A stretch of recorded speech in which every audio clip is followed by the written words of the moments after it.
This short video explains 6 key points about capacity.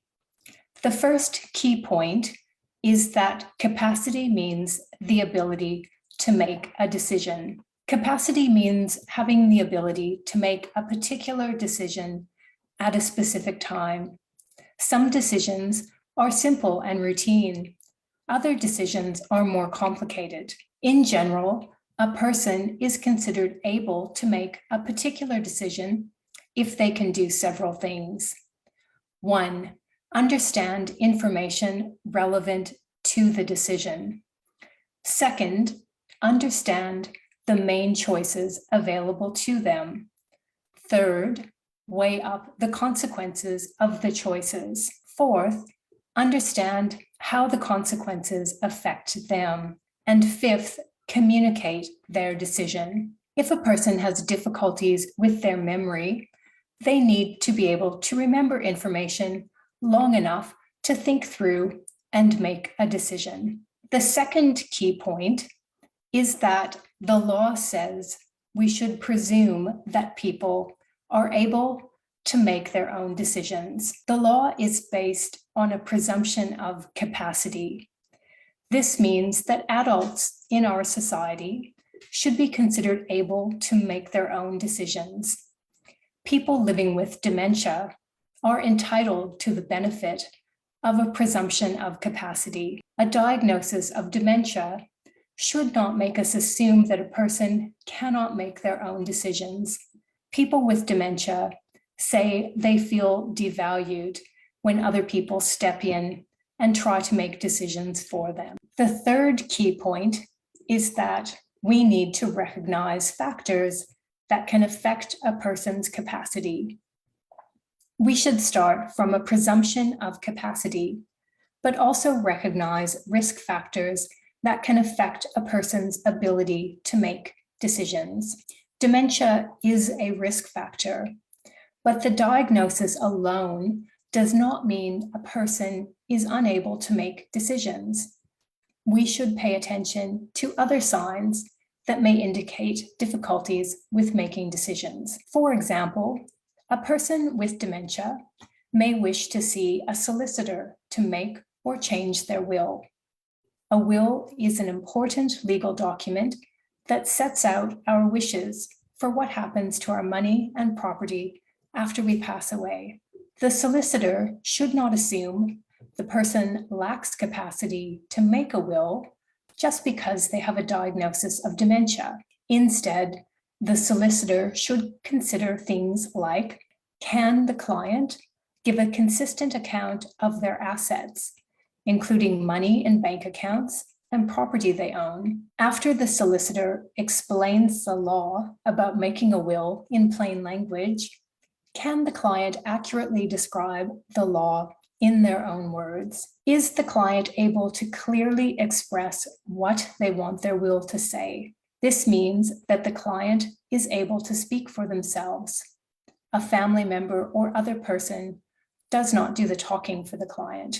The fourth key point is that people should be supported to make their own decisions as much as possible. There are many ways that people with dementia can be supported to make their own decisions.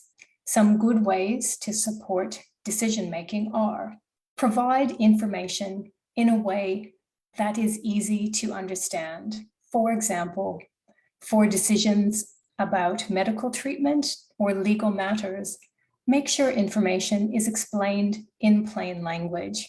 Help the person feel at ease. For example, find a quiet and comfortable place to talk without background noises or the distractions of other people, and give the person time to make decisions.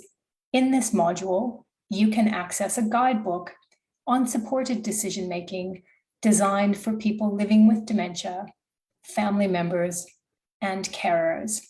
The fifth key point is that sometimes a formal assessment of decision-making capacity may be recommended.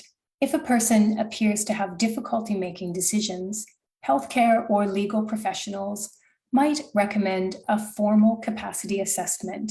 For example, if a solicitor is concerned about a client's capacity to make a will, the solicitor may recommend a formal capacity assessment.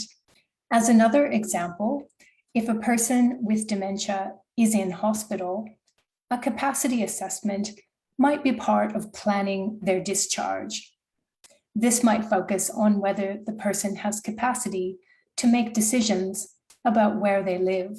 For a formal capacity assessment, the person sees a professional, like a doctor or psychologist, who is skilled in assessing capacity. A capacity assessment involves conversation and going through questions to work out the person's ability to make particular decisions. The assessment might focus on the capacity to make a legal document, like a will, or the capacity to make daily decisions to live safely at home.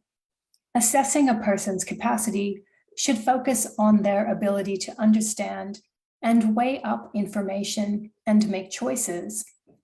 This means the focus is on the process of making a decision, rather than judging the actual decision. Adults with the capacity to make their own decisions are entitled to make choices that other people might see as unwise or risky. The sixth and final key point is that substitute decision-making should be a last resort. Substitute decision-making means that another person takes over as a decision maker, for example, to make healthcare or financial decisions for a person with dementia. It is important to support a person to make their own decisions as much as possible. Substitute decision-making should be a last resort. If a person is called on to make decisions for someone living with dementia, that decision maker should respect the person's known values and preferences.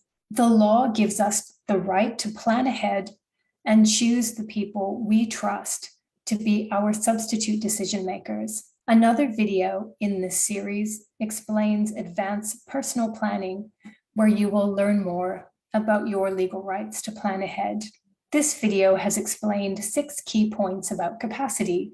For more information, have a look at the online capacity toolkit included in this module. It is a helpful guide that discusses capacity in relation to legal, medical, financial, and personal decisions.